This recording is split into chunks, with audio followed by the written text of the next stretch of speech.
Año 1830. Lejos estaban las gestas de Artigas, hacía 5 años del desembarco de los 33 orientales y de la declaratoria de la independencia. Después de la cruzada libertadora para liberar a la provincia oriental de la ocupación luso-brasileña, la provincia oriental proclama su independencia en 1825 y se anexa a las Provincias Unidas del Río de la Plata. Esto provoca la guerra entre Brasil y las Provincias Unidas y que termina en 1828 con la Convención Preliminar de Paz, que crea un Estado oriental independiente, que más tarde se llamará Estado Oriental del Uruguay. La Convención Preliminar de Paz establecía que el nuevo Estado independiente tenía que elaborar una constitución, para lo que se formó una Asamblea General Constituyente y Legislativa. El texto de la Constitución fue aprobado por la Asamblea el 10 de septiembre de 1829 y se tomó juramento el 18 de julio de 1830. En la mañana de ese día se realizó un acto religioso, una misa, en la iglesia matriz, oficiada por el padre Larrañaga. Luego las autoridades cruzaron al cabildo. Entre ellas estaba nada menos que Juan Antonio Lavalleja, capitán general provisorio hasta que se eligiera presidente, miembros de la Asamblea General Constituyente y comandantes militares, entre otros. En la tarde se cumple lo más importante de la ceremonia en la Plaza Mayor, actualmente Plaza Constitución, más conocida como Plaza Matriz. Entre la hilera de plátanos y un conjunto importante de ombúes en el centro, a un lado estaba el ejército comandado por Manuel Oribe y Eugenio Garzón, y todos presentaron juramento. También lo hicieron los civiles. Tal el paisaje que Blanes Viale, Besnes Irigoyen y el mismo Juan Manuel Blanes perpetuaron a través de sus obras. La ceremonia se repitió en las principales plazas de los 9 departamentos que tenía el país en ese momento. Por este extraordinario logro fue la culminación de esfuerzos y sacrificios del pueblo oriental y de quienes lo condujeron. No han faltado opiniones negativas afirmando que el Estado oriental es una creación del Reino Unido. Aceptar como verdad este hecho implica desconocer la trayectoria de Artigas y los militares y civiles que lo acompañaron en su larga gesta. El doctor Raúl Iturria habla en su libro La precisión del G.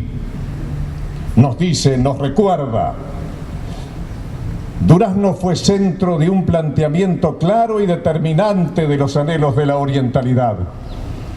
El 25 de diciembre de 1812, volviendo de la Yui, Artigas hace su proclama, a la que él mismo titula La precisión del G. En este documento enfrenta al centralismo bonaerense y expone claramente su pensamiento federal. Al año siguiente dictará las instrucciones del año 13, siendo este sistema el más adelantado y perfecto de ese tiempo para la organización de las Provincias Unidas del Río de la Plata. Derrotado Artigas en el ostracismo en Paraguay, un grupo de patriotas continúan su tarea para procurar liberar la provincia del yugo lusitano. Lavalleja y Oribe en Buenos Aires, con el apoyo de federales de las Provincias Unidas, inician la heroica cruzada de los 33. Todos esos esfuerzos fueron generando la nación oriental hacia la formación de un Estado independiente. Un Estado en la concepción moderna que del mismo tenemos, o una nación, no se genera espontáneamente o por un capricho personal o de un grupo de iluminados. Lleva larga génesis y se vinculan con el pasado más o menos remoto. La geografía cumple un rol fundamental al determinar los escenarios donde actuará el hombre. Hombre y geografía se condicionan mutuamente, se moldean. El escenario genera limitaciones a la acción del habitante y éste interviene, altera y adapta mucho ese espacio para vivir o subsistir. El hombre y el medio intercambian energías y entusiasmos, se prestan mutua ayuda como la mejor manera de sobrevivir ambos. Cuanto más solitario es el individuo, menos depreda el espacio vital, más le cuida porque siente la proximidad de él y la necesidad de protegerle para protegerse a sí mismo. La geografía determina el territorio, elemento esencial al Estado y a la sociedad. Nuestra banda tiene límites naturales conformados por ríos y el mar. El Uruguay, el Plata, el Atlántico, la Laguna Merín. Y aunque líricamente se diga que los ríos unen, creo que primero separan, luego pueden ser usados para navegar. Pero de todas maneras, tales cauces de agua conforman una unidad territorial física que va generando instintos autonómicos de los pueblos. Desde el origen mismo de la exploración, las etnias indígenas ubicadas al oriente del Uruguay se mostraban belicosas, lo que impidió que prosperaran los intentos españoles de colonización. Así fracasó la experiencia zaratina y se transformó esta banda en la de los charrúas. Los indígenas, según varios autores, eran pocos miles y en un estado cultural muy primitivo. A este componente étnico se agregó el europeo, más tarde el esclavo africano, y entre todos ellos fueron trenzando una nueva población producto de sus mezclas y de un ambiente fundamentalmente rural, sin perjuicio de las pequeñas ciudades existentes. En Durazno, entonces, Villa San Pedro, también hubo juramento. Lo dice en sus libros el licenciado Óscar Padrón Fabre, que da detalles de lo vivido aquí, en estos pagos, aquel día histórico. En la villa de Nuestro Señor San Pedro, a 18 días del mes de julio de 1830, en virtud de la ley sancionada por la Honorable Asamblea General Constituyente y Legislativa y promulgada el 27 de junio del presente año, reunidos en la iglesia parroquial, el señor don Gregorio Morales, alcalde ordinario del departamento, y el señor doctor don Martín José Martínez, cura vicario de dicha parroquia, teniendo a la vista uno de los ejemplares impresos de la Constitución Política remitido por el señor don Juan Francisco Giró, ministro y secretario de Gobierno, en oficio del 12 del corriente, fue leído en voz alta e inteligible desde la primera hasta la última línea. Luego, la misa en honor al acontecimiento.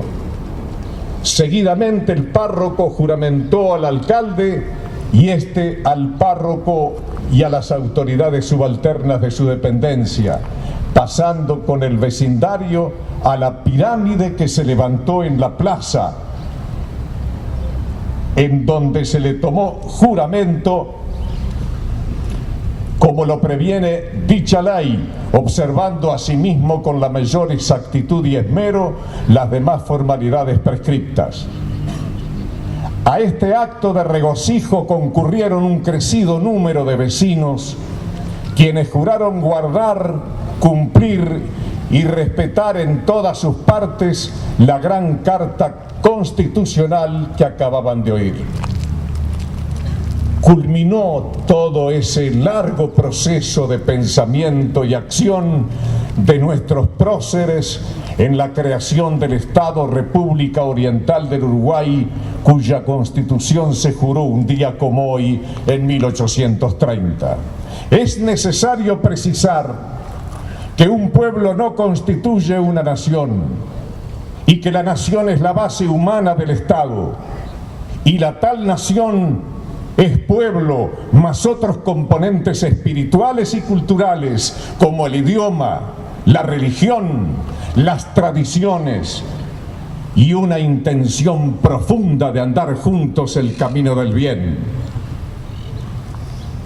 Renan, el gran historiador francés, dijo: una nación es un alma, un principio espiritual, dos cosas que a decir verdad no son más que una sola.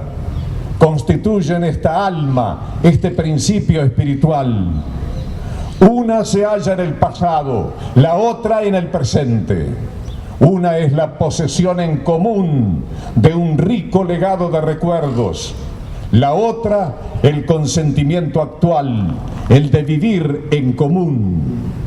La voluntad de continuar haciendo valer la herencia indivisa que se ha recibido. El hombre, señores, no se improvisa. La nación, como el individuo, es la culminación de un largo pasado de esfuerzos, sacrificios y devoción. El culto de los antepasados es el más legítimo de todos. Ellos han hecho de nosotros lo que somos, la gloria, la verdadera gloria. He ahí el capital social sobre el que asentamos una idea nacional. Poseer glorias comunes en el pasado, una voluntad común en el presente, haber hecho grandes cosas juntos, querer hacerlas todavía. He ahí las condiciones esenciales para ser un pueblo. Muchas gracias.